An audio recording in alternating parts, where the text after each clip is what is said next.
Go for the beers. Go for the cheers. Go for the hit and the hits. Go for the scene. Go for the screens. Go for the gallery. Go for the win. Go to Ocean. EAGLES. Eagles. Week 14 in the NFL, and the Eagles are looking to bounce back from their toughest loss of the season. The loss they suffered to the San Francisco 49ers drops them to 10-2 on the season, and they are in Big D to take on the Dallas Cowboys in a Sunday night prime time matchup.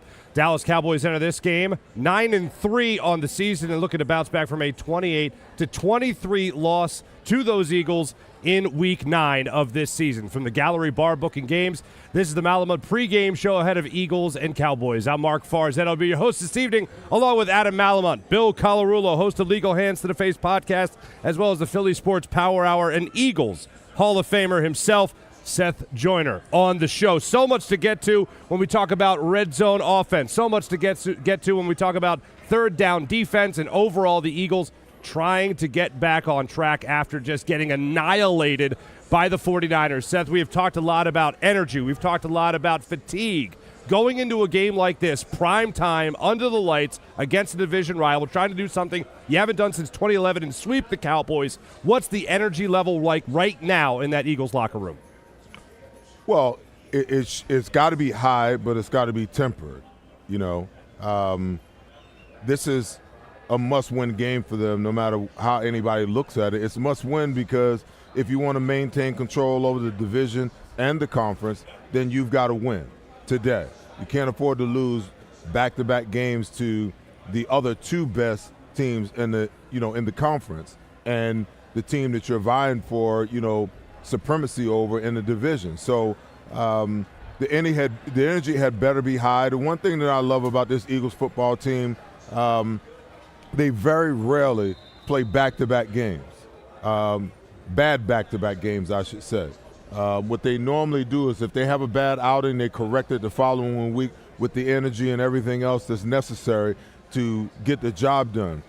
This is such a taller task because, it's a divisional game, and anything can happen in a divisional game, but it's also against your most hated foe, your most hated rivalry after coming off a tough loss last week. So we're about to find out, what this team is truly made of in all three phases of the game, as well as the coaches. Absolutely. And, Bill, one of the things that we've talked about in the past is how this team doesn't tend to have bad games. They tend to have bad halves. Well, throw that out of the way for a second because they had a horrible game last week against the San Francisco 49ers. But I love the attitude, especially from a guy like A.J. Brown coming off that loss. Throughout this week, he has been very confident. He has had that swagger about him at the NovaCare complex. When asked about what the mood is in the locker room, what the energy level is, he says everybody right now wants what is on our plate. What do you expect from the Eagles today with that type of attitude? I expect this team to show up tonight. I think, like Seth said, I've been saying it all week on my show, we're going to learn a lot about this team. We've been debating it all season long. They've been winning, but they haven't dominated anybody. They've been a little struggling on defense a little bit. They've had a bad pass defense. They're not good on third down. They're not good in the red zone. We keep asking the question, can this team get to another Super Bowl? They could still lose tonight and backdoor their way into the 1 seed. They could still win the NFC East, but I think we learn a lot about this team tonight, how they come out, how they play, how they respond to adversity, and should we be excited as fans that this team is going to go back to another Super Bowl? I think we'll learn that tonight. Adam Malamut, if you were going into that locker room tonight in Dallas at AT&T Stadium and you needed to say something to get that team riled up and ready to go, what would you say to them today to make sure that they had pulled focus and they are all about beating the Cowboys today? I would channel my inner Mike Tyson and say everybody's got a plan until they get punched in the mouth. And that's what they need to do. They need to come out and they need to punch him in the mouth. The Jets, that's an embarrassment. The way they played last week's an embarrassment. I don't think that we need to learn about this team. I think we know about this team. I think this team just needs to come out and play as one team. They need to come out. They need to, strike first. They talk about the Eagles linebackers and how the Eagles linebacker core is depleted. Micah Parsons is sick. He's playing. I think he said if he's alive, he'll be playing or something along those lines. You have a chance to really make a statement here. And this is, I hate to say this is our Super Bowl. If we come out flat and we don't beat this team, I think it's going to be hard for the Philadelphia Eagles to rebound from a game like this. If we come out and we make a statement and we run the score up and we just pound the absolute stuffing out of the Dallas Cowboys, we have an opportunity to reestablish ourselves as the earned number 1 seed rather than the guys who just got lucky by having some plays go their way over a bunch of different games. Absolutely. And one of the things team did a favor for the Eagles today was the Chicago Bears being able to beat the Detroit Lions earlier today. But unfortunately right now, as a lot of us expected, the 49ers are taking it to the Seattle Seahawks right now 28-16 with about 11 minutes left to play in that fourth quarter. Now it's up to the Eagles to do themselves that favor today by taking care of their own business. As we know, they are still in the driver's seat for that number 1 seed in the NFC. The best way they can maintain that driver's seat is to simply keep on winning. Now, the Dallas Cowboys have been an absolute juggernaut at home. We know about 14 consecutive wins at home. Dallas Cowboys also 4 straight games, an NFL record, 4 straight games at home with at least 40 points scored. They're going to trying to set the NFL record today with 5 consecutive games at home with 40 or more points. So when we look at it like this, Adam, when you think about this defense and what they weren't able to do last week against the 49ers, what's something you're looking forward to seeing tonight from this Eagles defense and Sean Desai go up against this type of offense? Well, last week we were talking about Zach Ertz and Shaq Leonard, right? Well, now we have Shaq Leonard, and he's starting. He's listed number 1 on the depth chart at middle linebacker. We'll see what he's made of, right? We'll see what he really has. I think if he comes out strong and he's able to hold down that middle linebacker position, he's able to play strong and kind of, help get some pressure on Dak. CeeDee Lamb's not going to be able to run all over.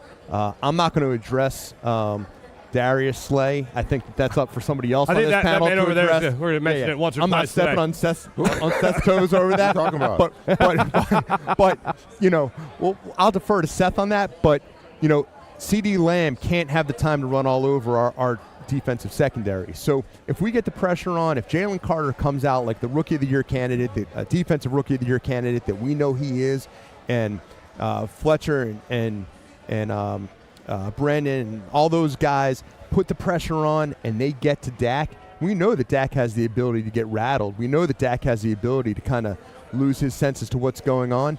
Get that ball out of his hand fast and don't give CD the opportunity to eviscerate our secondary. Monday, you heard from your head coach, Nick Sirianni, address the media, talk about how he liked his linebacking core, liked what he saw from Christian Ellis. Well, by Thursday, Christian Ellis was out. You had already signed. You had already brought in Shaq Leonard as a linebacker for this football team. So, Seth, obviously they didn't like what they saw from their linebackers.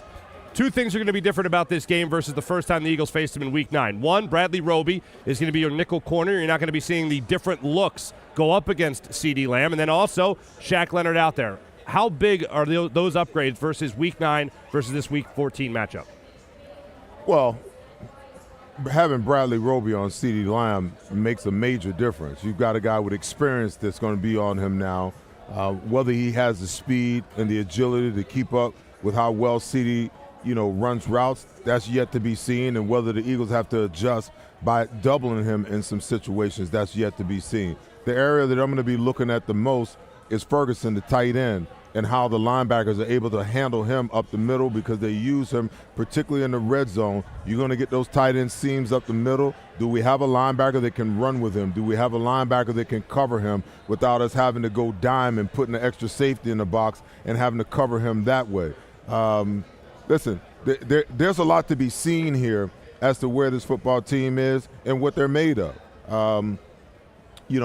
People can talk about what they think they're made of, but we thought we knew what they were made of going into last week. They had every reason to come out fighting, fire with fire, and we didn't see that at all. So this is going to be another one of those situations because you go to Dallas, and certainly Dallas is looking at the game film from last week, and they're licking their chops because they feel like they can do the same exact thing that San Francisco did to us. And what they basically did is they out-physicaled us. They out-physicaled us, they punked us, and they did whatever they wanted to do. Football is a game of wills. Guys don't go down because you want them to go down. They go down because you put them down. Guys don't get blocked because you want them blocked. They get blocked because you block their ass. Plain and simple. all the things that whatever you want in this game is something that you have to take. So it's a physical game. It's the type of game where, it's your will against my will, and whoever's will is the greatest is the team that's going to win the game, considering, everything else considered, from the coaching to how well the players execute the game plan, so on and so forth. John McMullen's going to be joining us in the next segment to help us break down Eagles-Cowboys in this matchup tonight. But also, Seth, I want to keep it with you. You mentioned what Shaq Leonard is made of. I think I know what he's made of. It's a question of how much he has left in the tank. After back surgery, he was asked specifically the down step of, unfortunately, the step back in terms of production from him. He was a guy that had 98% of the snaps played with Indianapolis 2 years ago. Then this year, just 70% of the snaps played. After those surgeries, what do you think Shaq Leonard has left in the tank for this game? Well, I think they tried to protect him early on, knowing that, his body wasn't really where it needed to be. He's got 65 tackles on the season on 70% of the plays. They've also got some young guys. They got younger at that position and came to the conclusion that it's time to turn the reins over to these young guys, and we can move on, from Darius Leonard. Who knows? Because sometimes a change of scenery does a world of difference for a player. Sometimes someone not believing in you anymore and you having an opportunity somewhere else does a world of difference for you. I think, this is another one of those games where I think we're all waiting with bated breath to see what Darius Shaquille Leonard has left in the tank. Whether he's the fix at linebacker or whether this is just another Band-Aid. And as far as the whole Christian Ellis deal is concerned, listen, Christian was a good special teams player for us all year long. It's the one time that I can ever remember Howie Roseman miscalculating a move, because guess what? You could have released and re-signed Nicholas Morrow, but you weren't getting away with releasing and re-signing Christian Ellis when the rest of the league sees what he does from a special teams perspective. They had to know that they were going to lose him. So if Shaquille Leonard is the target, if he's the fix, and like Nick Sirianni said, he was pleased with how Christian Ellis played, why do you put this kid in jeopardy?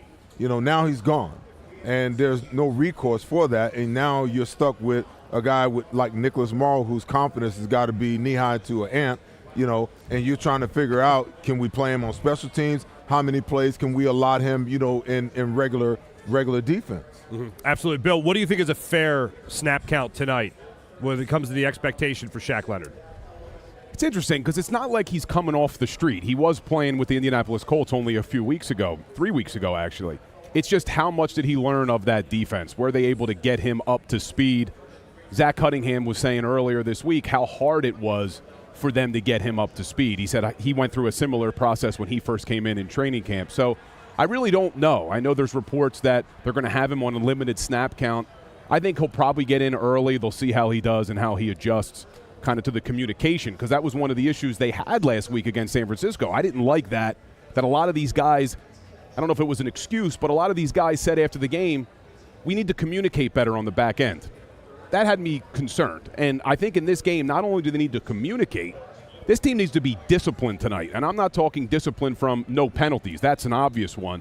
When they rush Dak Prescott, this defensive line needs to be disciplined. You look at Dak Prescott's numbers, you cannot let him outside the pocket. He has the best completion percentage in the entire NFL outside the pocket. He's number 2 in passer rating outside the pocket, only to Lamar Jackson. So especially our edge rushers, they have to maintain and not let Dak get outside of them. They crash inside and you let Dak get out and you give him extra time with CeeDee Lamb running down the field, you're going to be in trouble. So they need to stay disciplined and generate that interior pressure, keep Dak in the pocket, and I think that would be a key to really slowing down that offense tonight. Yeah, certainly something they were able to do in their last matchup in Week 9. Eagles got 5 sacks on Dak Prescott in that game. Adam, I want to ask you this question regarding the Cowboys here. We all know who the Eagles are. We study them each and every week, no matter what. But when it comes to this Cowboys team, a little bit of a enigma here. We don't know exactly who they are. I mean, if you ask most Eagles fans who are the Dallas Cowboys, they'll respond with a team that sucks. However, to kind of peel back the layers a little bit further and dig a little bit deeper here, they're a team that has played great at home, obviously. They played great against the Eagles at home over a long period of time here. But when it comes to Dak Prescott, it comes to their receiving core, their defensive line, their linebackers, their secondary, the type of year that Deron Bland is having, all that together equals a team that has a plus 168 point differential. They control games with their offense and their defense being able to put up points. So, Adam, I want to ask you this. Taking all that into consideration, why haven't the Cowboys been able to beat those upper echelon teams? They obviously lost to the Eagles. They got spanked by the 49ers as well, and they just barely got past a +1 on 500 in the Seattle Seahawks. Who are the Dallas Cowboys? So I think there's a lot of questions about Dak Prescott's mental toughness, right? I think that there's a lot of questions about how he handles adversity, and we know that Jalen can handle adversity. But I think that what it comes down to is how mature that team is or isn't. Listen, I know that McCarthy's been a great coach in the league for a long time. I don't know that he really has control on that over that team. You know, Jerry Jones is one of those owners that, he's the owner, the GM, the head coach. You know, you'll see him take over other people's roles. You know, I don't know that team can really establish its own identity with that type of leadership, right? So I think that when you talk about who the Dallas Cowboys really are, I think it's game to game. I think it depends on how the flow of their game is going. If we can get in there and to what we've talked about earlier, what Bill just talked about, what Seth's talked about, what you've talked about, if we get in there early and we're able to disrupt and we're able to get our defense all over Dak, it's a different game. It's a different team. It's a different game. Yeah, Bill, they come into this game one of the best defenses in the NFL in terms of being able to defend against the pass through the air. They're ranked 5th in the NFL against the run. They're 12th, which isn't great by any means, but about 106 yards per game they allow defensively. We all know about, as I mentioned earlier, Deron Bland. We know about Dak Prescott leading the NFL in touchdown passes this year. If you had to sum up the Dallas Cowboys as to what kind of team they are, who are they? I think they're a really good team. I hate the Cowboys just as much as every other Eagles fan, but you look at this team, you're right, they're good on both sides of the football. They have skill on both sides of the ball. They're playing well. I know we all want Dak Prescott to fall apart like we've seen in previous years. Oh, he will. I just don't know if it's going to be in the regular season or in the playoffs. That's the problem. And you look at his numbers at home. His numbers at home are through the roof. You mentioned they have a 168 point differential. It's 151 in their 6 games at home. That's their best point differential since 1966. They're doing things, like you said earlier, that no other team's ever done at home this season. Now, one of the things that we keep hanging our hat on is, well, look who they've played. And if you do look at who they've played, the combined records of the teams they've beaten at home are 26-47. The only team they played that had a winning record was the Seattle Seahawks, who no longer have a winning record. So I do think they're a really good team. I think Dak's playing really well. And they are well coached. We mentioned Mike McCarthy, but you look at the defensive side of the ball, their defensive coordinator is an excellent defensive coordinator in Dan Quinn. So as much as I want to hate on the Cowboys, Eagles need to win this football game. Dallas isn't going to lose it for us. That's my view on it. Seth, you hinted at something that I totally agree with. I have a lot of respect for the Dallas Cowboys as a football team. They play really well in the regular season, but when it comes to push coming to shove, so to speak, I don't have a lot of confidence in them winning those big games, which is ultimately why that either a clutch gene or the waiting to choke moment seems to always happen with the Dallas Cowboys and especially Dak Prescott. So I'll ask you the same question. Who is this Cowboys team? Well, I think they are who they are. I think, they've been classic in how they've operated all season long. And now that we come to, the time of the year where the rubber really meets the road, we'll find out if they can figure out how to not turn into the pumpkin at 12 a.m. because at 12 p.m. a.m. because that's what they normally do. They're a regular season team that plays really well during the regular season. You say what you want about, this offensive explosion, but when you hang 40-plus points on the Giants twice, on the Commanders and teams like that, that's not a whole lot to write home about. And, yeah, that might give Dak Prescott and Mike McCarthy some confidence, that Dak is operating the offense in the most efficient ways. But when you get to this time of the year and you playing in games like they're about to embark on tonight, a national game, a game against a divisional foe, a game with such great potential for playoff implications, their MO is to implode in this moment. Dak from a turnover position, players not making plays the way they normally make them. You know, CeeDee Lamb is known to drop some balls in critical situations. It's happened before. You know, Mike McCarthy, you know, has a reputation for not necessarily, you know, managing the clock the way that, you know, a head coach should in the most critical of situations. And until they can prove that that's not really who they are, that they can get through a critical game, a critical situation, and beat a very good team, you know, with a winning record, and prove that they can, you know, overcome all these other things that have plagued them in the past, then they are who they are. You know, a leopard doesn't change his spots until he either falls into an oil pit or until he completely sheds, until he's skinned. Okay, so they are who they are until they prove to be different. And I think the Seattle Seahawks exposed them a little bit last week. Probably their best opponent they've had at home. If you go back and look at that game, a guy that the Seahawks really targeted was DaRon Bland. We know how good he is as far as getting interceptions, leads the league, set the NFL record for the most return for a touchdown. But you look at what the Seahawks did to him last week, they weren't afraid of him. They went right after him, targeted him 12 times. He gave up 8 catches, 169 yards, and 2 touchdowns, and DK Metcalf really exposed him. So I hope the Philadelphia Eagles are not afraid of DaRon Bland tonight. They only targeted him 5 times in that first matchup in Week 9. I take a page out of the Seahawks book. Go right after him, use his aggressiveness against him, and I think you'll see him get exploited tonight. Well, I will say this about DaRon Bland and Stephon Gilmore. They're very aggressive corners. And where they get quarterbacks in trouble, and I talked about this, you know, on my show and my podcast this week, is when you have outbreaking routes and you have crossing routes that take time, they are masterful at baiting the quarterback into believing that a guy's open and then undercutting the route, you know, for interceptions. Now, how do the Eagles rectify that?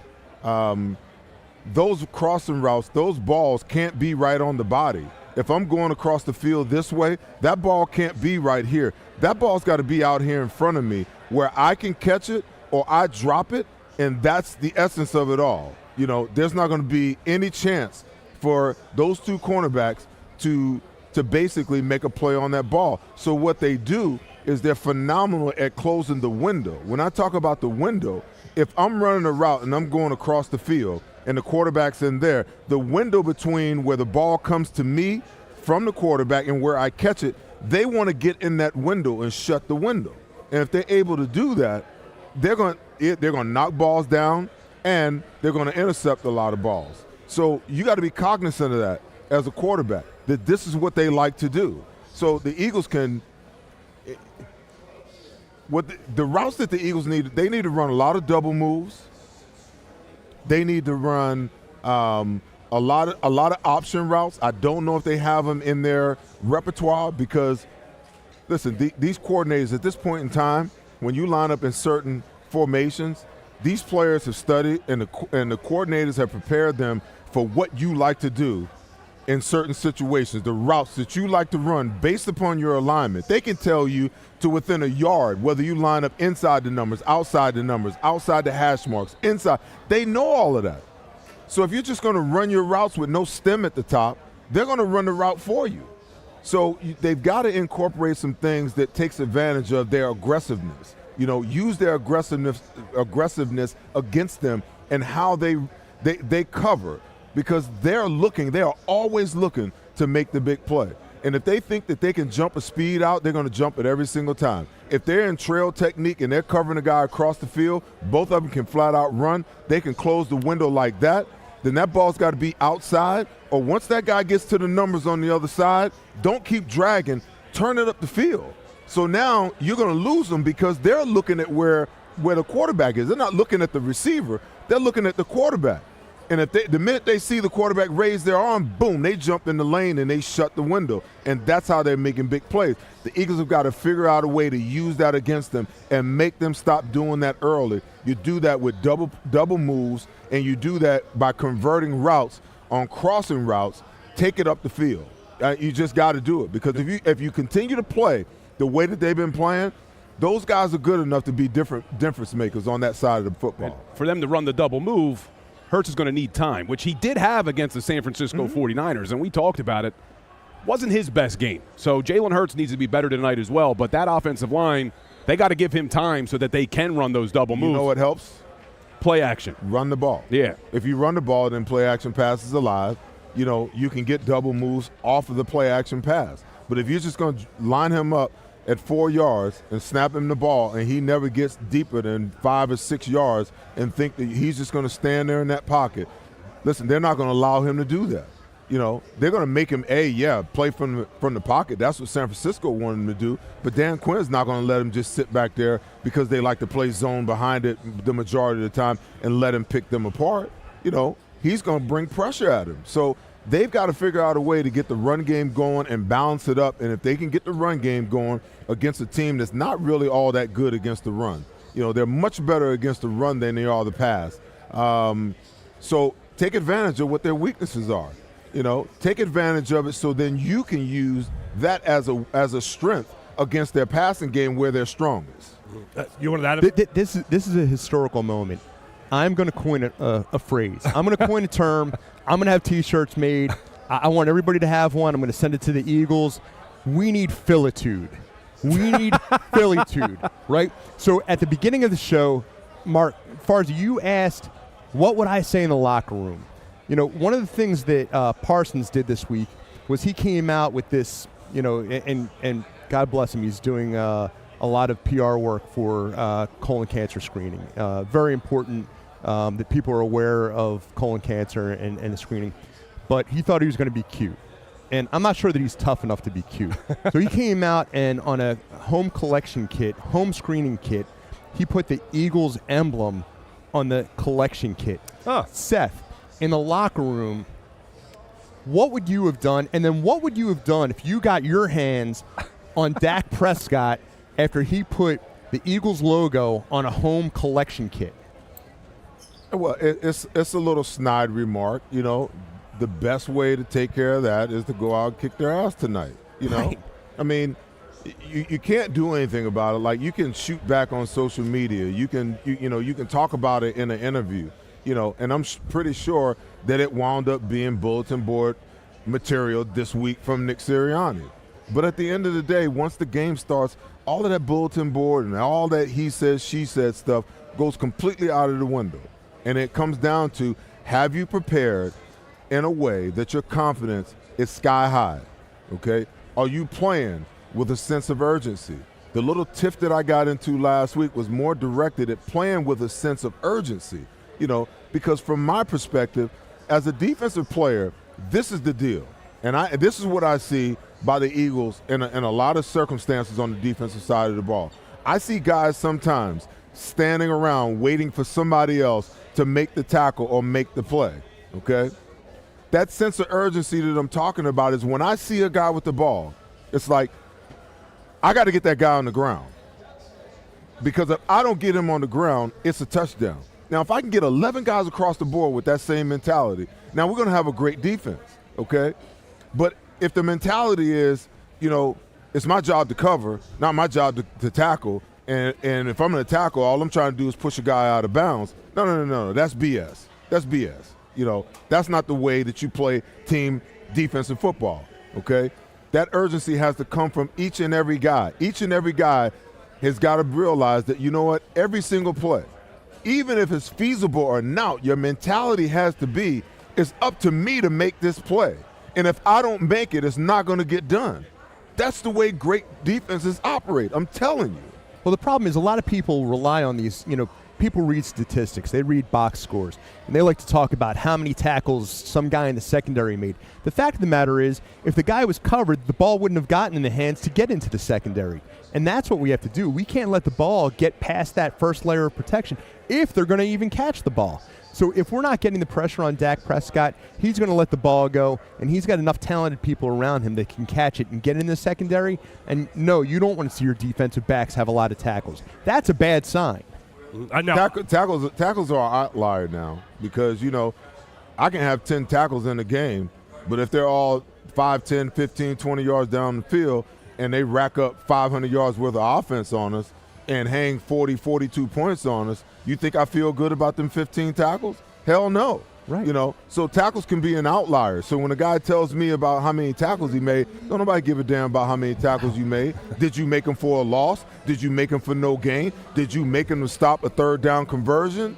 Because if you didn't do that, who really gives a damn? No, Right. That's where you knew. That's where Bradley Roby comes in here as your slot corner, coming into this game after not making that Week 9 start, not being available for it. That's where also a guy like Shaq Leonard's supposed to come in. And one of the debates we had leading up to this signing was whether or not Shaq Leonard would be a guy that would be at least good enough to help out. I considered him for a long time, Bill. I know you consider him for a long time too, at least, and it wasn't hard to be an upgrade at the position. Now, regardless of what he has left in the tank, I think between the ears, he has a lot left in the tank. I don't think we're going to see a guy in Shaq Leonard that'll take the wrong angle to the football, take the wrong angle to the ball carrier, be in the wrong spot, be out of position, and I don't think he's a guy that's going to need all that much coaching in order to help out this Eagles linebacking core, Bill. Yeah, and defense can't get much worse than what it was last week. And a lot of people are saying, hey, we're overreacting. It's just one game. It has not been just one game. And there were some stats. I mean, you look at the last 6 weeks with this Eagles defense. This is why I say it can't be much worse. The last 5 games, 6 weeks because there was a bye, 29 points a game, over 430 yards a game, 300 passing yards a game, 4.8 yards per carry.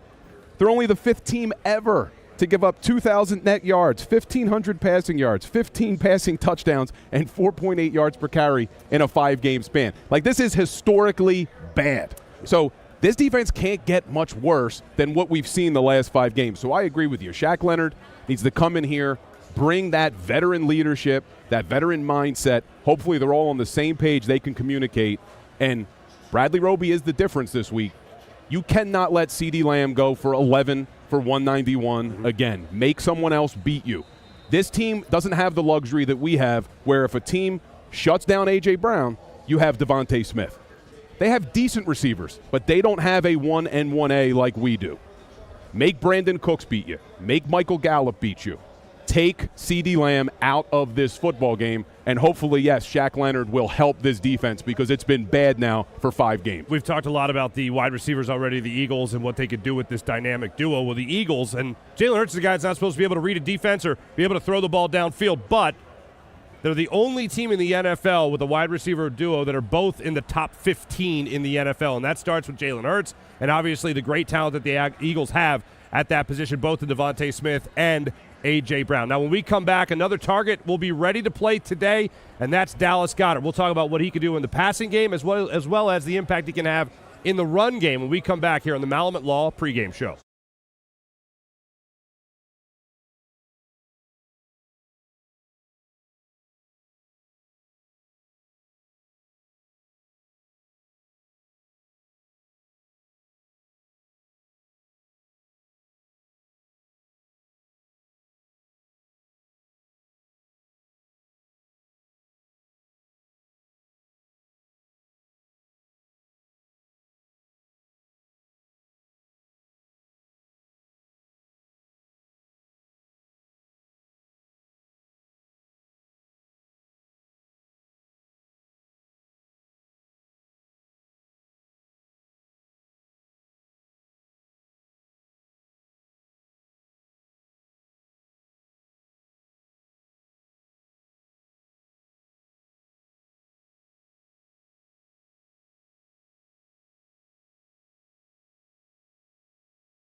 Are we getting John? Okay. But is he in this segment? Yeah, okay.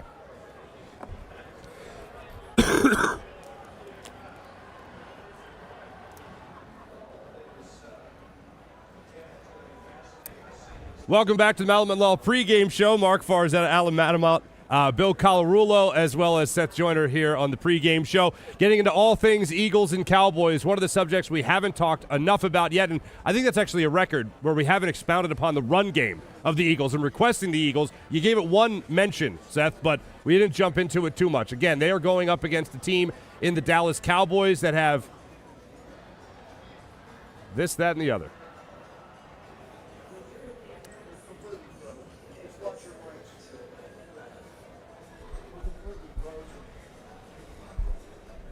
No, we're on.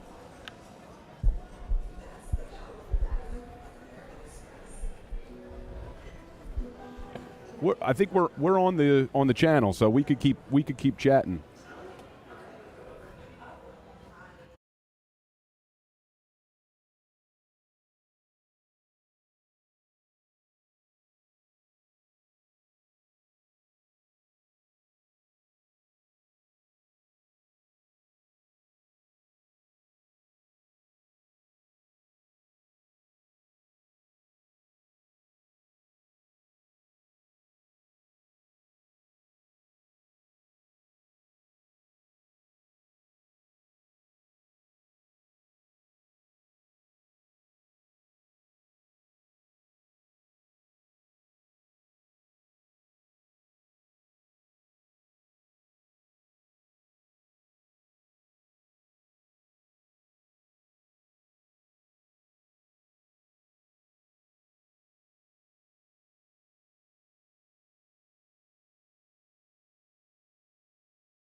Everybody, They can't hear us. they can't hear us now. That's what they're saying This in is the chat. brilliance. Hold on. I'm gonna go ahead and comment.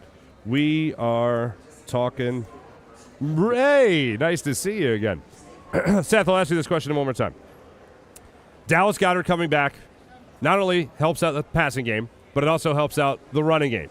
Will this game be the game? Maybe a couple of Eagles fans outside the NovaCare complex with that run the ball sign. Will that be enough to make them actually go out there and run the football today? No. All right. Good times. Oh, hey, listen, man. It doesn't take a genius to understand and know that they don't, that's not how they believe that you win football games. They don't believe that you win football games by running the football. No matter how bad the offense is doing. The times where they did it, they were almost forced to do it in week 3 and week 4 because the passing game was so anemic. They lost us again. Speaking of anemic, so's our sound. All right, we're going to take a break, and we're going to get this figured out for you guys. I'll also write that in the chat. We'll be back in a minute. Any professional sports coach will tell you there's no substitution for preparation. At Malamut & Associates, that is a tenet by which we live. We prepare from day one for victory. Anything less is not acceptable.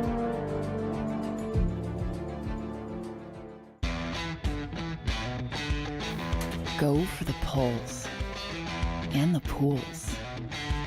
Go for the oohs and the ahs. Go for the bubbles and the bubbly. Go for the story and the stories. Go for the win. Go to Ocean Casino Resort. Book your trip at theoceanac.com.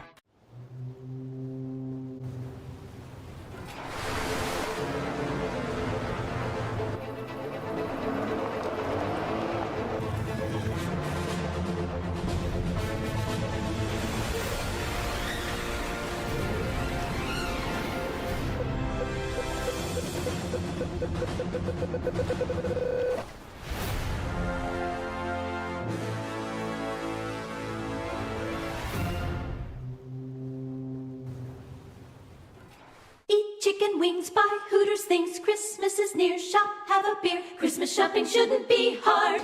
Give your friends a Hooters gift card.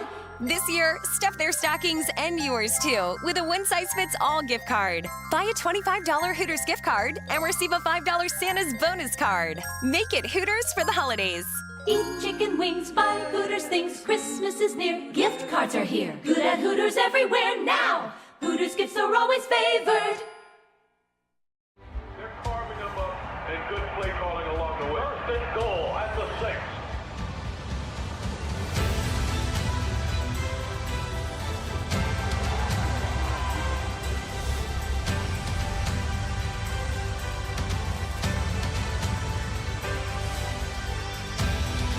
On the field of life, First Trust Bank is there for you.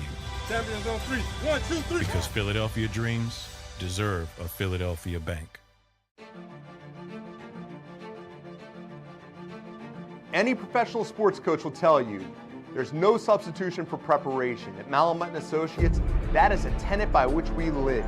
We prepare from day one for victory.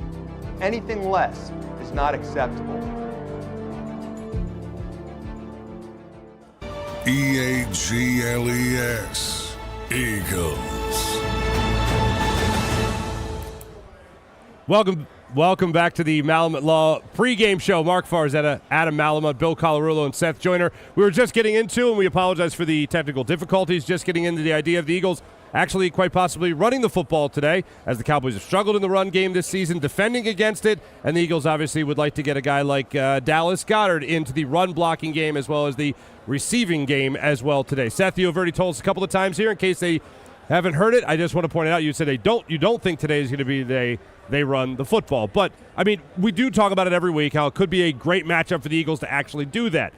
It seems like now everything is in place for them to be able to do that, especially in trying to keep what can be an explosive offense off the field.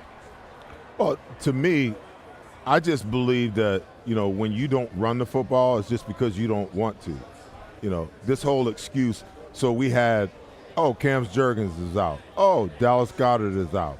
We only averaged 2.2 yards per carry. Well, you only ran it, once or twice, like 8 times in the entire game last week? And I get it that in the second half, you got to a point where the game was out of sorts and you had to throw the ball. But if you're not running the football to try to balance up your offense and open up what it is you're trying to do, I'm always trying to understand and figure out offensive coordination. Because if the running game is not a part of your game plan, then coordination really isn't a part of your game plan. What you're doing is, you're relying on your quarterback to simply go out and look at coverage pre-snap, and make the correct reads. Where when you run the football, now you dictate so much of that. Because if I come out in 11 personnel and I have success running the ball out of 11 personnel, then as a defensive coach, as a DC or as a player, that play is stuck in the framework of my mind. So now if I've got 2 other play passes off of that, now I'm coordinating off my run game. Or vice versa, if I'm having success actually throwing the football out of a formation and I come back and I got 2 runs off of it, to me, that's offensive coordination. When you go pass happy mode, you're not telling me that you're coordinating plays. You're just calling plays off the top of your call sheet. Or you got them, your first 15 scripted, and you're just going to run them the way that they are, So, I mean, offensive coordination is about coordinating the entire thing. It's not just about coordinating your passing game and hoping that your passing game is enough to help you win. It's a process of it all, because the only way that you can make the defense play honestly is that there's the threat that you can run the ball and that you're coordinating your run game off your pass game or vice versa. Simple enough. I mean, at least it sounds like it, and this is something that we do talk about every single week, and it does seem like when you face a team that has the point differential like the Dallas Cowboys, that means they have a way of controlling football games, right, and controlling the clock and controlling the pace of those football games. So, Adam, when you look at a guy like DeAndre Swift that has had a great early portion of the year and not so great middle portion of the year, and hopefully will then rebound once they decide, hopefully again, to commit to running the football, you can then trust guys like him. Maybe you can eventually trust a guy like Kenny Gainwell and Boston Scott in this game as well. So when you look at it from an offensive coordinator perspective, what do you think Brian Johnson needs to do in this game in order to get that run game going when they do call upon it? You got to start early. It's got to be early and often. Look, by the way, you left out the 4th running back, who has by far the best job of anybody watching this show right now. He gets paid $1.35 million a year to literally sit and be inactive every single week. So if you're going to take those 3 running backs, you've got Swift, Gainwell, and Boston Scott. I mean, you can rotate those guys. They each have a distinct skill set. Rotate those guys, pound the ball. We talk about it week in and week out. We have this this offensive line that's amazing, right? These guys can get out there and push. Let them work. Let them do their job. And we're not doing that. We're not giving them an opportunity to run block. All they have to do is pass block. So get out there, let them run block, start it early, start it often, rotate the fresh legs in and out, But, let DeAndre carry more than what's he carrying? 12 times a game if he's lucky. Give him the carries. Kenny Gainwell, he's got some skills. He's got the ability to play. Boston Scott, we know that he's a fire plug of a guy, but he can break it. Get these guys running the ball, pound the ball, make that defensive line work, make those linebackers work. Let's see how sick Micah Parsons really is. Let's make him work out there. Yeah, make him. If he's not sick enough, make him sick in this game. Make him sick. By running the football all over him. Let's Right. get to our NFL insider, John McMullen, also the co-host of Birds 365 here on the JAKIB Sports channel. John, we've talked a lot about the Eagles and the ability to run the ball and hopefully being able to establish that in this game, but I want to get to Dallas Goedert and what type of impact you expect for him to have in his first game back from the forearm injury. Well, I expect Dallas to have a big impact because he's one of the best tight ends in football. And if you kind of look at the 3 games he missed and how the Eagles readjusted targets, doesn't matter who it was, Julio Jones, Quez Watkins, they rarely threw it to any of the tight ends.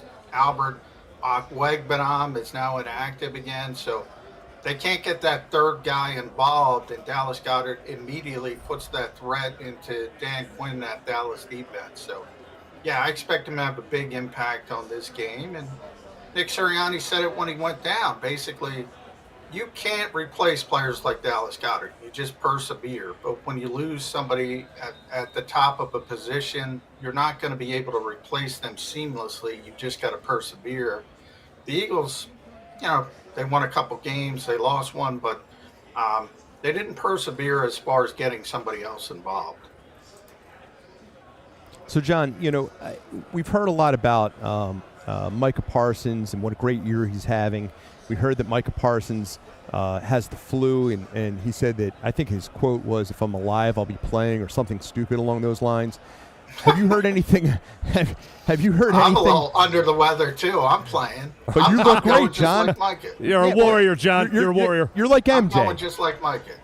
And John, that shirt you're wearing, by the way, if it goes for the MJ flu game type numbers, there's some value in that shirt too. Well, Micah Parsons, he's going to play. Obviously, the Eagles over the years have kind of the same as last week with Nick Bosa, over the years have done a better job on top-tier edge rushers than anybody else, and that's mainly because of Lane Johnson, also Jordan Mailata. They move Micah Parsons around a lot. They will, I assume, today. He's a great player. You just hope to limit some of what he's capable of doing, and Lane has done that better than anybody else. So same as last week with Nick Bosa, and the fact that, people in Philadelphia don't know how good Nick Bosa is because they don't watch the other games he plays in. He's really good, but it doesn't show up against Lane Johnson. John, there's videos floating around Instagram of Lane Johnson literally clubbing Nick Bosa, and I know that. Yeah, he's done that for years. Yeah, he's done that. There's a bunch of Lane's special, man. Nick calls him the best right tackle in the world. It's not hyperbole. He's the best right tackle in football. And I think, I think a lot of fans don't understand the luxury the Eagles have. It doesn't matter if it's Nick Bosa and Micah Parsons. They go into every game and say, all right, we're going to leave our tackles on an island for the most part. A lot of teams can't do that. They got to help with tight ends. They got to help with chips. They got to do that an entire game. Now, the Eagles might do it on occasion, but for the most part, they look at their 2 tackles and they say, you guys are up, and those 2 generally hold up really, really well. John, let's jump over to the Dallas's offense. Talk about Dak Prescott. Every Eagles fan hates Dak, keeps waiting for him to turn into the Dak Prescott we've seen in the playoffs in previous years. But you look at Dak and his record against the NFC East, he's 30-8 in his career. He's been really good against the NFC East, and he's having a great season. What do the Eagles need to do tonight to slow Dak down, especially at AT&T Stadium? Well, it's dawning. Something's got to give because the Cowboys have won 14 straight. They haven't scored less than 30 at home this season. As I said, they won 14 straight at AT&T. They've beaten the Eagles 5 straight times. On the other hand, The Eagles are the best road team in football over the past 2 seasons. They're the best team in prime time over the past 2 seasons. So they generally perform in these types of situations. So somebody's going to have an uncharacteristic performance. Certainly Eagles fans are going to want that out of Dak Prescott, but he's really good. And you mentioned the playoffs. Yeah, he's had some issues in the playoffs. Had some issues, to be honest, game situation issues. First game against Philadelphia, Cowboys were in a position to steal that game. I think Dak made some mistakes, but overall, he's a very good quarterback. C.D. Lamb got the Eagles for, I think, 191 yards last time they played now. Bradley Roby was not in that game, so they were trying to get by with Eli Ricks and Sidney Brown, so that enabled CD to get loose in the slot a lot. Seth and I Seth thinks they should go more pressure. I think they should go more coverage. And, we always talk about the +1 on the offensive side, what Jalen Hurts brings to the running game. The +1 on the defensive side, the Vic Fangio scheme, the whole point of that scheme is to get the extra defender in coverage. The Eagles need that more than ever. I would argue they need it as much as humanly possible. And I would simplify things because they've had so many communication issues on the back end. Now, part of that is just changing parts, bringing in new players. They're going to bring in a new player today, and Shaq Leonard. He's going to be on a pitch count, but he's going to play. And they keep these moving parts, so it should be no surprise that they're having communication issues. I would try to simplify it on the back end as much as possible. It's kind of boring. Fans are going to hate it. But I think it's what the Eagles need to do at this stage. John, I just think the simplicity is playing right into Dallas's hands. We don't cover well in zone or man. So it's either death by 1,000 cuts or it's just one straight to the heart. If you're going to give Dak Prescott a steady diet of cover 2, cover 3, and he can pre-snap read it, he's going to dice you and carve you up anyway. I'm a pressure believer, and I'm not saying just all out. I think that's where people kind of get me screwed up in my approach about being a pressure defense. I'm not saying just throw reckless abandonment out there and just go. There are times where I feel like the Eagles need to be more aggressive than they are. Listen, Dallas isn't the running machine that they used to be without Zeke and Pollard, not being what he was last year. That being said, that they're going to throw the ball. That they're going to try to, get to third and short situations. So they're looking for the short pass on first and second down if they're not running the ball. That's the time to put pressure on Dak to try to figure out a way to make him make a mistake, get up and press guys, take guys away. You can certainly take away CeeDee Lamb with a double and still have a situation where everybody else is man-to-man and you can trust them across the board to do what they got to get done. But to sit back and allow Dak Prescott, if the rush isn't getting there all game long, to just pick your offense apart, they're already what? They're the worst defense in the National Football League on third down and red zone. So you're going to put a passive defense that's already lacking in confidence in a situation where they could be cut up and diced up by arguably the hottest quarterback in the National Football League at this point in time.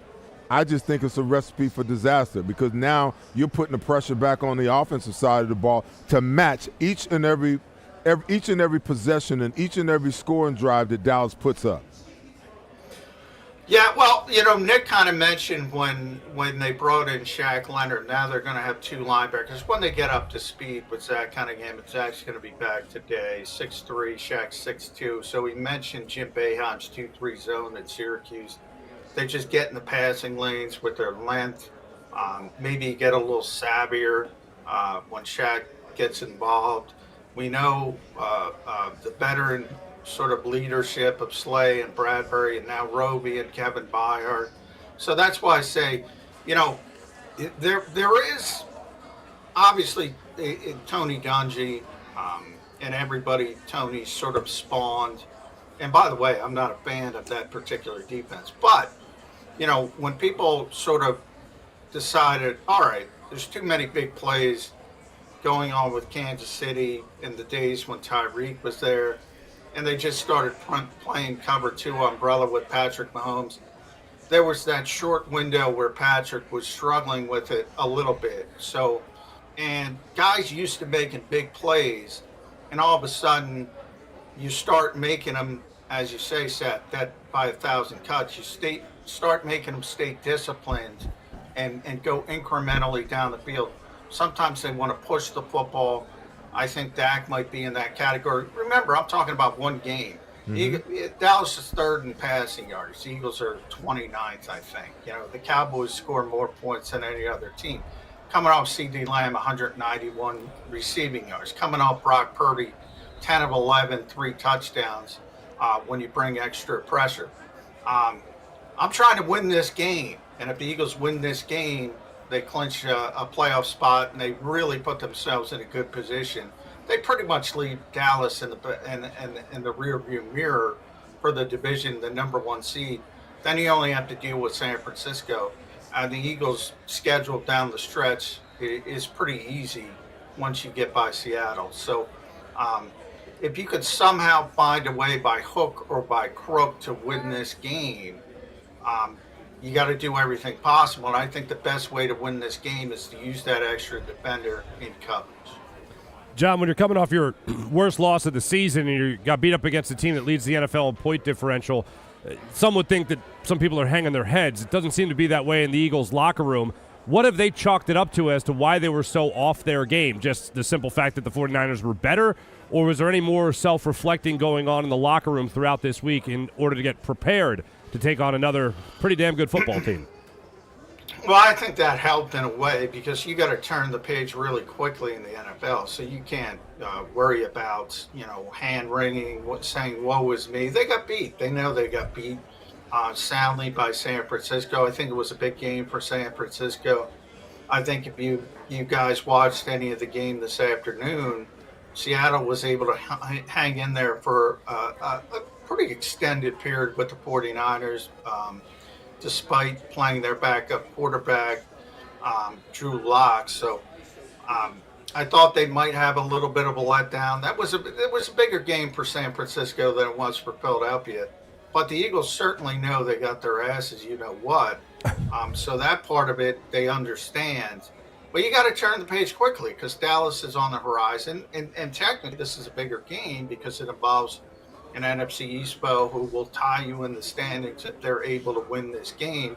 And even though Dallas has a more difficult schedule down the stretch, you don't want to be in that position. So the Eagles had a little bit of a wiggle room going into the San Francisco game. Now that's gone, so they have to beat the Cowboys, and they got to do it.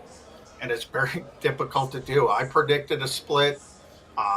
There's not a lot of reason to think there won't be a split in this series.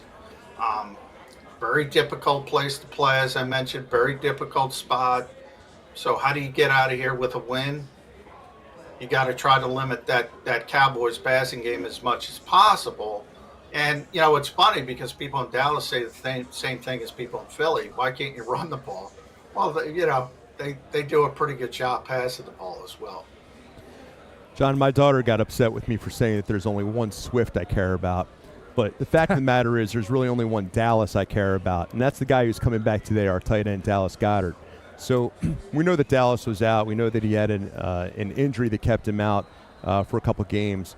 How prepared do you think he is to fulfill the role that we need him in this type of game, that offensive weapon? Because we know that we need to get out, and we need to get out strong, get out fast, and have a really good first offensive series to set the tempo. How do you think Dallas Goedert's going to come out for us? Well, Dallas is chomping at the bit to play. I mean, he wanted to play 2 weeks ago. I've been talking to him 2 weeks about getting back on the field. He thinks he's ready to go. The medical team was very cautious. They needed to get past that 4-week demarcation line to let the fracture heal. I talked to Dallas about how he got hurt. Kyle Brandt has that award, the Angry Run Award. Dallas won it twice. I asked him specifically, are you going to stop running so angrily because you got injured? He was like, no. He let up because he got fined once. So he's going to go back to his angry style of running.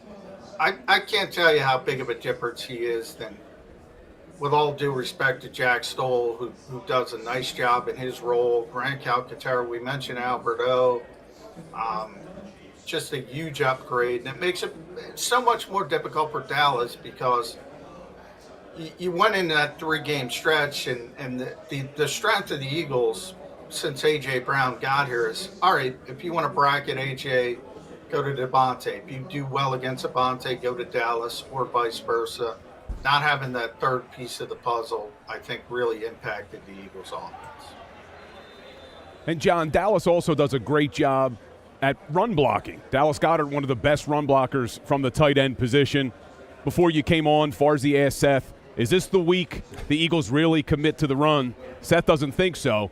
But this is the first week now I've seen in 14 weeks where Brian Johnson and Nick Sirianni both acknowledged in their press conference, we need to do a better job of being committed to the run. We all saw the fans with the sign. That was funny. But Sirianni and Johnson admitted as such. You look at Week 9 against Dallas, they did give DeAndre Swift 18 carries in that game. Only had 43 yards, but they stayed committed to the run. And we talk about being balanced. Do you expect them to have a balanced offense tonight in Dallas? You should know my answer to this, Bill. Tell me the score in the fourth quarter, and I'll tell you whether they'll be balanced. If they're behind by 3 scores, no, they're not going to be balanced. If they're ahead by 7-10 points, they're going to be very balanced. I think people forget very quickly in this town, the 3 previous weeks, the Eagles had more rushes than passes going into the San Francisco game. They're 5th in the NFL when it comes to running the football, just pure rushing attempts. DeAndre Swift is already past his career high in rushing attempts and rushing yardage. And this is game number 13. So, and then I always go back to Howie Roseman. How does Howie Roseman build this roster? And, who do they pay? Follow the money. A.J. Brown, Devontae Smith, Dallas Goedert, offensive line. When the Eagles do have success running the ball, they basically got their whole running back room at the Walmart clearance aisle. And everybody in Philadelphia, give the ball to the running backs. That takes away from A.J. Brown. Those guys hanging outside the NovaCare complex with that sign, I think it was Dan Quinn in a mask trying to get the Eagles to run the ball. Because you're playing into Dan Quinn's hands if you're not trying to get the ball to A.J. and Devontae and Dallas. When Jalen Hurts is cooking and he's the +1 in the running game, the Eagles' running game will be fine. The balance will be there as long as they're leading the game in the fourth quarter. If you're down 3 scores, I'll leave it at this. Imagine this, guys.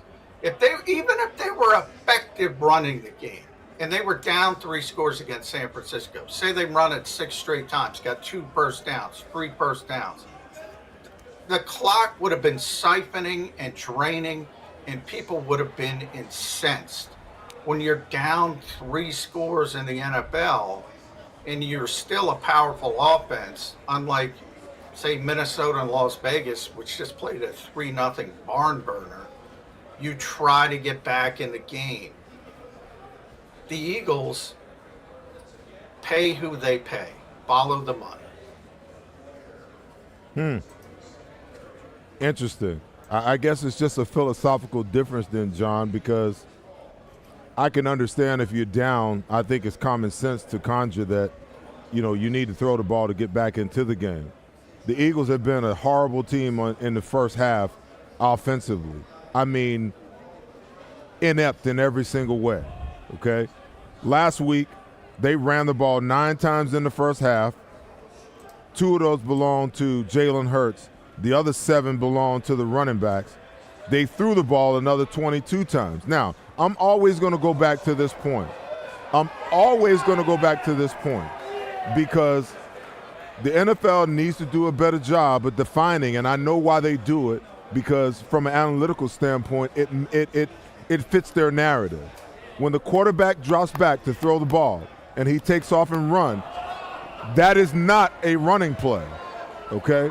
That's a passing play that went sideways, okay? And it skews the numbers on the side of, oh, they ran the ball X amount of times. No, they didn't. No, they didn't. Why don't we separate it out and call it what it is? When you run a tush push with Jalen Hurts, that's a running play. When you run a quarterback keep, that's a running play. But when Jalen Hurts has to exit the pocket, okay, and he runs for 15 yards, that wasn't a design run call. That was a design pass play. So now let's fast forward and go back. Let's look at the San Francisco 49ers and how they approached the game last week, okay? Brock Purdy didn't run the ball an exorbitant amount of times. Christian McCaffrey got 17 carries. Samuels got 3 carries. Mitchell got 3 carries. And Purdy had 2 scrambles, okay? 28 attempts for 146 yards, and then they turned around and they threw the ball 27 times. And you want to know and understand why that offense is so successful? Because they understand that running the football in a balanced way, when the game is balanced and the clock and the scoreboard is 0-0, it gives them a distinct advantage in how they can incorporate everybody else. If you establish the run, A.J. Brown's going to get his catches. Devontae Smith is going to get their catches, okay? But when you're playing against a defense that can minimize your ability to get the ball to those big players, then you have to incorporate the run game in order to get to where you want to get to. Teams aren't going to just let you throw the ball all over the map because you want to. You have to earn the right to do that. It's the same thing on the defensive side of the ball. I was always taught, if you want to blitz, if you want to rush the quarterback, you have to earn the right first by stopping them from running the football. And as much as people want to make the game different today than it was back when I played, oh, I'm just some kind of dinosaur. I got T-Rex arms. Come on, man. The game of football is still the same. Hey, you didn't hear that from me. No, I know. I'm not pointing it at you, John. I get upset at the whole theory of how people think and how short-sighted and how silly it is. Because you can't tell me that the running game, along with the offensive line, is not a quarterback's best friend. Because if you can run the ball, I'll say it, and I've been saying it forever. If you can run the ball, because I've experienced it firsthand, when you can run the football, you can run anything you want in your playbook. But when you make yourself one-dimensional, you've done the defense and the defensive coordinator a great service. Well, they don't want to be ineffective, and that's what Brian Johnson. That's what I think was misconstrued with what Brian said last week. They don't want to run the ball ineffectively. They don't have to run the ball more. They have to run it effectively. Then it takes care of itself. So if you look at what the Eagles did, as far as efficiency on the running plays against the 49ers, they ran, all right, I pulled up the list. 2nd and 10, they got 1 yard from Swift. 1st and 10, they got 2 yards from Gainwell. 2nd and 10, they got 4 yards from Swift. 2nd and 10, they got 3 yards from Swift. 1st and 10, they got 2 yards from Boston. 1st and 10, they got nothing from Swift. 2nd and 10, they got 3 from Gainwell. 1st and 10, they got 3 from Swift. They're not running the ball effectively against the 49ers. That's what went into going away from it and losing, obviously, as they started to fall behind on the scoreboard. They need to run the ball effectively when they run the ball. The second part of it is you're bringing up San Francisco, and I said this last week and I'll say it again. They have the best running back in football. If you give me Christian McCaffrey, I'm on board. I got to get Christian involved. I got to get Christian McCaffrey involved. Look, I like DeAndre. He ain't Christian McCaffrey. I'm sorry, people. That is a generational player over there in San Francisco. And again, when I say follow the money, he's the highest paid running back in football. If you want to argue with Howie Roseman, say you should build your roster a different way, we can have that discussion. But because the Eagles don't, because the 49ers and the Eagles were in this situation, and to a degree, they still are with Jalen Hurts because his big money doesn't kick in till next year. But it's significantly more. They don't have to pay Brock Purdy right now. So they have the highest paid running back in football. And they have one of the highest paid linebackers in football. They've got the two positions the Eagles don't value. The 49ers have the best running back and the best off-ball linebacker. Will that change when they have to pay the quarterback? Maybe. Maybe not. But the Eagles, either way, that's not how Howie builds this team. They don't have significant talent in the running back room. They don't have significant talent in the linebacker room. We can argue with that, but that's the way he's built this roster over a 2-year period. From a macro sense, it's worked out very well.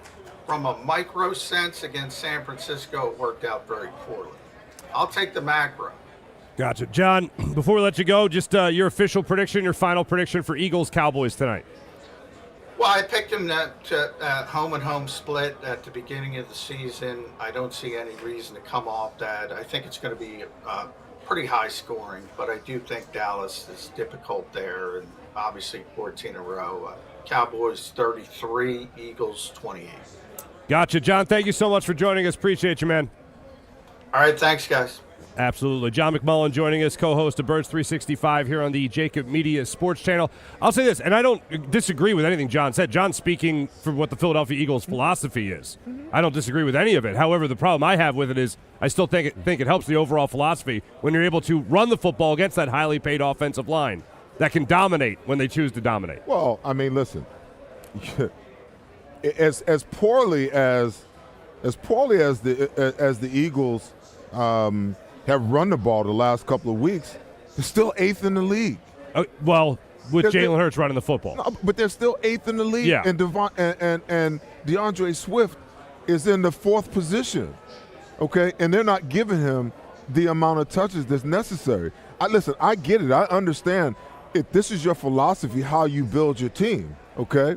And you can talk about the micro versus the macro, okay?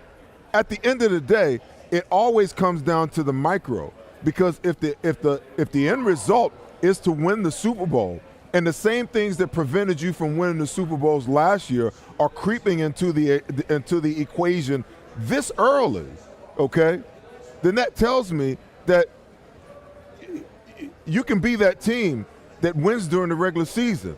But if you can't win the big game because you're deficient in positions that are necessary for you to be efficient in, that's a problem. And to act like it's going to fix itself is pure stupidity, in my opinion. You know, you need linebackers. The great defenses have great linebackers. Okay, you need a running game. We don't need DeAndre Swift to be Christian McCaffrey. We just need DeAndre Swift to be the best DeAndre Swift that he can be.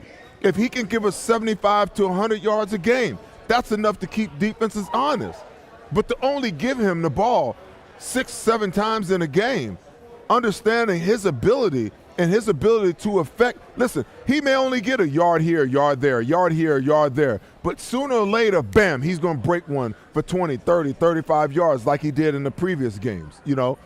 So to say that, we've become inefficient in this area, so we're going to stop running altogether, that's just plain stupidity. Well, the other problem we have is we're not using DeAndre in any other aspect, right? So we're using him to run. How about using him as a pass-catching option out of the backfield? This guy's got hands. He did it in Detroit. And if you can do something in Detroit, you can do it anywhere. But he did it in Detroit. He's got people that can get out in front of him and block for him. Let him come out of the backfield and catch the ball and take off. The Philadelphia Eagles have a great history of running backs who have the ability, recent history, to catch the ball and run with the ball. They need to do that with DeAndre. No, real quick, go ahead. My problem with it all, and me and Seth talked about this on my show earlier in the week, is the Eagles are making themselves one-dimensional. So I get what John McMullen is saying. Yeah, their money is in their wide receivers. They run on average about 60 plays a game. You can still throw the ball more than you run the ball, but to ignore DeAndre Swift for halves at a time what they are doing, the numbers support it. They literally ignore him for halves at a time. You're making yourself one-dimensional, and it's so much easier for a defense to defend your offense when they know you're just going to drop back every single time.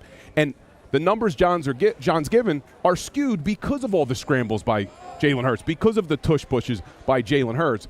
You have to give your players opportunities. You have to commit to the run, because even when it's not working, I said this last week, even when the run isn't working, quote unquote, it's working because it's keeping the defense honest. They know they have to at least defend against the run. And then the Buffalo Bills game, prime example, DeAndre Swift, 30-yard run, sparks the whole offense for the second half. I know you got to get to a break. I'm not asking, or I'm not suggesting that we run the ball 50-50. Okay, I understand the age that we live in. It's different. I'm not asking for them to run the ball 45, 40, 60, okay? What I'm asking is for you to run the ball enough to make the defense believe that you can run the ball, that you're committed to running the football.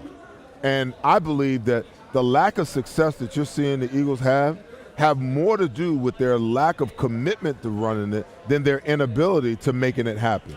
Because if you look at the teams who are committed to running it, they just keep pounding it. They keep pounding it, realizing that sooner or later, one of their schemes or somehow, some way, the running back's going to make a guy miss, okay? And it's really about winning on first down. Why did the Eagles have such a hard time last week? Because they couldn't win on first and second down. You know, they could never get to a third and manageable situation. All these third and longs and situations that were impossible to convert. That happens because, you know, you throw it on first down, you go incomplete. You throw it on second, a bubble screen on second down, you make 2 yards in a cloud of dust. And now here comes the rush, here comes the blitz, and now Hurts is flushed out of the pocket. Nobody's on, but he's got to throw it away, you punt, okay? I don't know, man. It's so beyond me to watch, you know, how this team operates and what they do, because I'm going to tell you right now, you can continue to look at the better football teams, you know, around the league, and the thing that you'll find is that they commit to running the football. You know, even though it doesn't look like it, you're still going to get your big plays, you know, unless you're Christian McCaffrey, where you may rip off a 72-yarder like he did today, the first play from scrimmage, you know. But what you're going to get is you're still going to get enough of a commitment from the good teams to make defenses have to play them honest, so that every time that they stick that ball out, they're afraid of the possibility that that guy that's in the backfield who has the ability to rip off 20, 30, 40, 50 yards, that we got to play this guy honest. We can't ignore the fact that he can do that. Hey, you don't have dinosaur arms. You're a brilliant man, and I agree with you. He ripped my arm out last week. You remember that? That's right. The T-Rex arms. No matter what happens in tonight's game, that's going to go through my mind on the way home tonight, no doubt. All right, we're going to give you our official predictions coming up in a minute when we return here on the Malamut Law pregame show. Any professional sports coach will tell you there's no substitution for preparation. At Malamut & Associates, that is a tenet by which we live. We prepare from day one for victory. Anything less is not acceptable.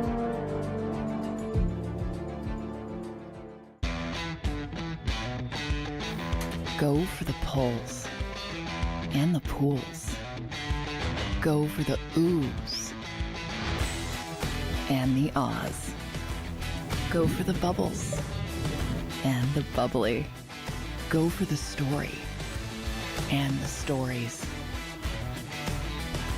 Go for the win. Go to Ocean Casino Resort. Book your trip at theoceanac.com.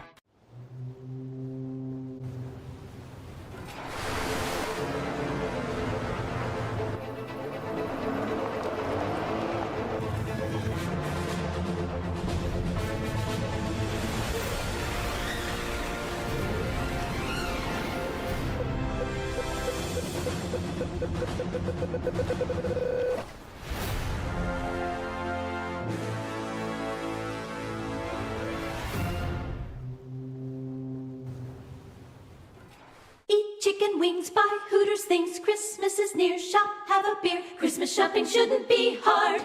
Give your friends a Hooters gift card. This year, stuff their stockings and yours too with a one-size-fits-all gift card. Buy a $25 Hooters gift card and receive a $5 Santa's bonus card. Make it Hooters for the holidays. Eat chicken wings, buy Hooters things. Christmas is near. Gift cards are here. Good at Hooters everywhere now. Hooters gifts are always favored. They're carving them up, and good play calling along the way. First and goal at the 6.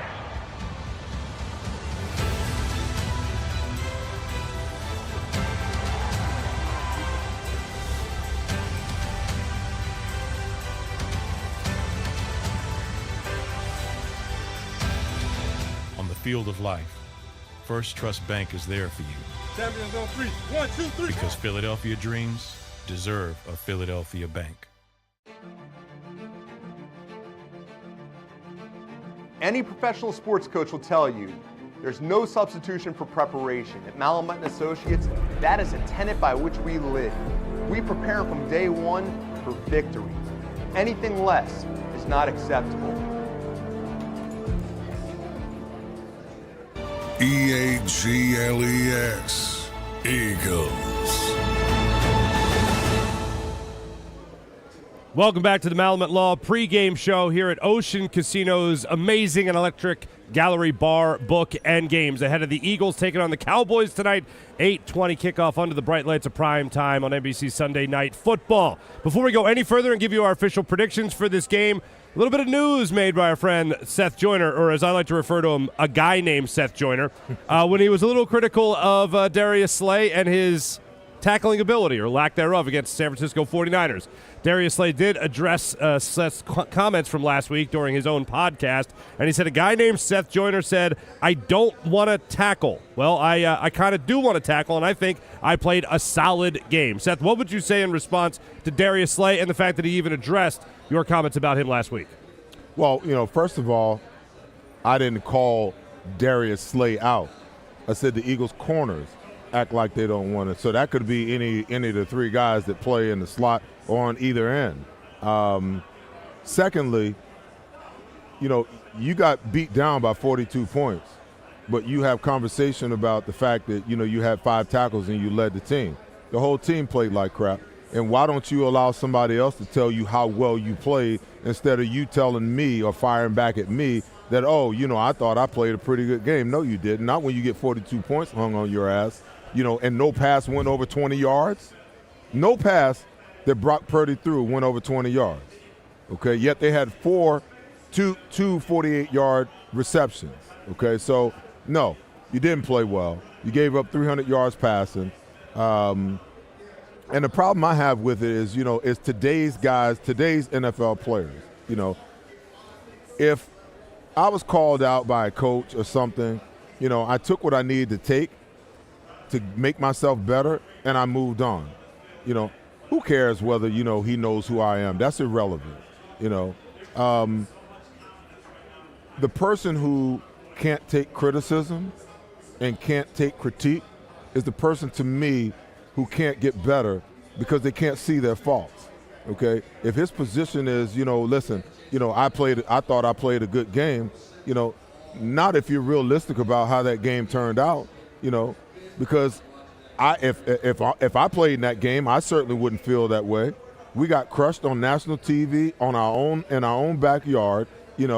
They told us they were going to come in and beat us down. Then they proceeded to come in and do it, and we had no answer for it. So I didn't play well. Even if I had 15 tackles in a game like that, I'd be pissed off at how I played because they should never put those kind of points up on you. So listen, if somebody takes it personal, then take it personal.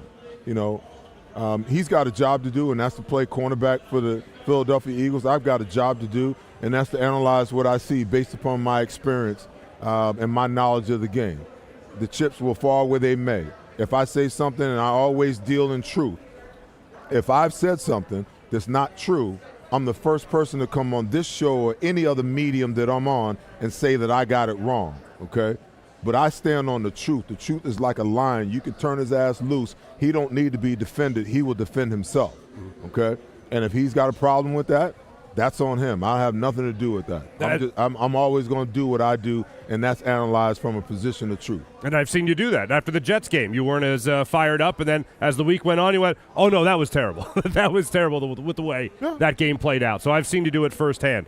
Let's get to our predictions, gentlemen, for Eagles-Cowboys here in Week 14 as the Eagles look to handle their business in Big D. Adam Malamut, I'll start with you. What are you expecting from the 10-2 Eagles going up against the 9-3 Dallas Cowboys? You said you did not disagree with John McMullen. I could not disagree with him more. I think that the Eagles come out and win. I think they win decisively. I'm not going to say that the score is going to be decisive. I do think it's going to be a high-scoring game, but I think the Eagles win 35-28. The Arizona Cardinals hung 222 rushing yards on this Dallas Cowboys defense this season. There were rushes of 26 yards, 44 yards, and 45 yards. And by the way, the 44-yard rush was Josh Dobbs. Jalen Hurts is better than Josh Dobbs. So I'm going to say they come out, they run the ball, they spread this ball around, they let Jalen Hurts play Jalen Hurts ball.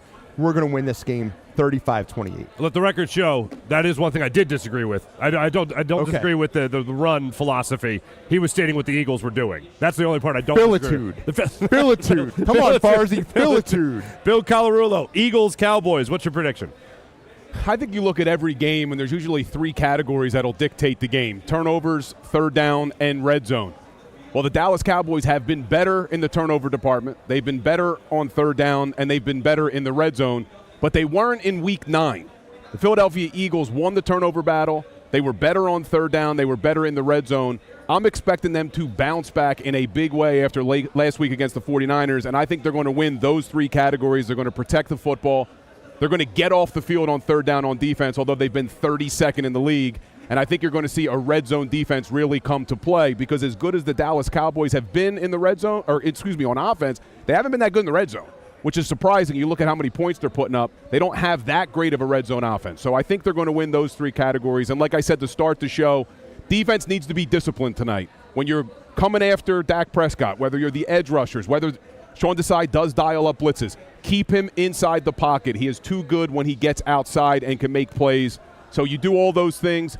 Eagles bounce back in a big way. We learn a lot about this team tonight. They win a tough road game, 31-24, and we're all going to be happy tomorrow morning. Let's hope so. I'm going for that bounce back game as well. I feel like the Philadelphia Eagles will establish the run in this game today, because I think one of the key components to them winning this game is being able to control it, especially in the early goings of it. So I look at DeAndre Swift to have himself a big game, and I also look at the wide receivers, as John McMullen was pointing out earlier in the show, for them to have a big game as well. This is going to be a statement game, a prove-it game for the Eagles to prove that they are among the upper echelon teams, and the Dallas Cowboys still have a lot of catching up to do. That being said, still a divisional battle. It's going to be close, but not too close. 34-27.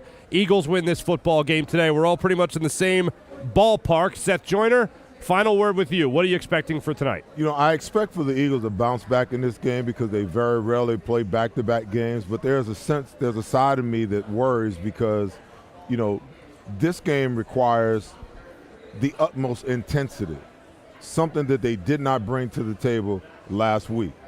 Again, this will be another one of those games where the Dallas Cowboys are going to come out throwing haymakers.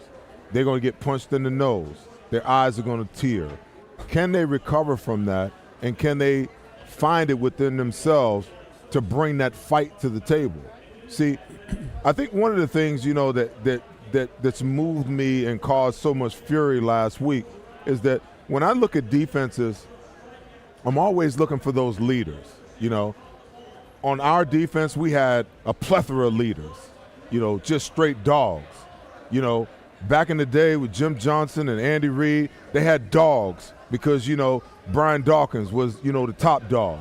Then you fast forward to Doug Peterson's time with Jim Schwartz and the guys that they had. Malcolm Jenkins was a straight-up dog, and he made everybody else, come along. When I look at the Philadelphia Eagles right now, don't get me wrong. Brandon Graham is a straight dog. Fletcher Cox, when he wants to, is a straight dog. Hassan Reddick is a straight dog. But those are all the guys that play up front. You need that dog on the back end. All of those guys that I talked about, on the back end. I'm talking about a linebacker that's a dog or a safety, that will set the tone with a hit. I don't see that. I see Reed Blankenship, and Sidney Brown are the only two guys that I see that brings that attitude. And to me, that's something that you have to have. That's something that they're going to have to start this game off with, and that's the one area that worries me. But I'm going to stay on the side of this team never follows up a bad performance with another bad performance because of those leaders that I'm talking about. The Lane Johnsons, the Jason Kelsey, the Jalen Hurtses, the A.J. Browns, the Brandon Grahams, the Fletcher Coxes, guys like that will not allow this team to go to Dallas tonight in front of a national crowd on Sunday Night Football and lay another egg. It's going to be a tight one, but I believe that, the Eagles are going to win this game because they have to win it, 32-28.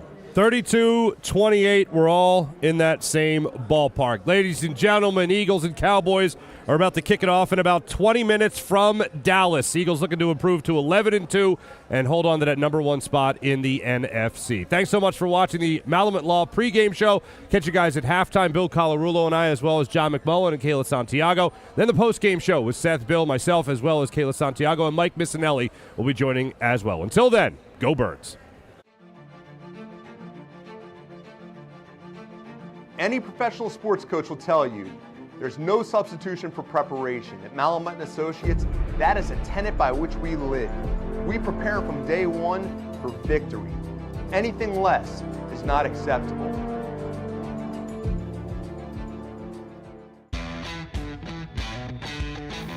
Go for the pulls and the pools. Go for the oohs and the ahs. Go for the bubbles and the bubbly. Go for the story and the stories. Go for the win. Go to Ocean Casino Resort. Book your trip at theoceanac.com.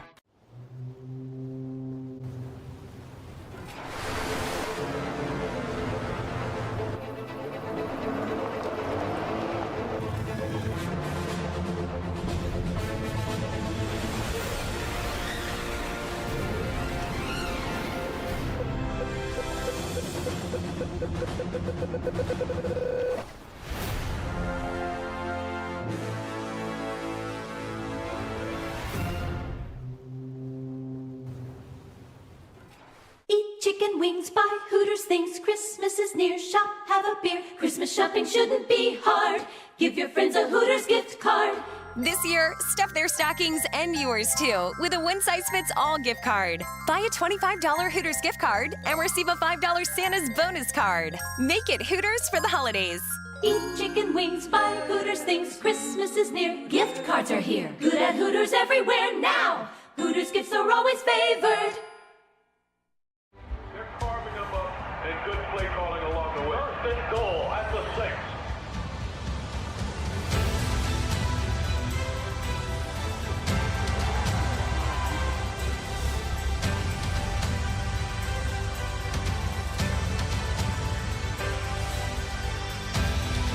On the field of life, First Trust Bank is there for you. Champions on 3. 1, 2, 3. Because Philadelphia dreams deserve a Philadelphia bank. Any professional sports coach will tell you there's no substitution for preparation. At Malamut & Associates, that is a tenet by which we live. We prepare from day one for victory. Anything less is not acceptable. EAGLES. Eagles.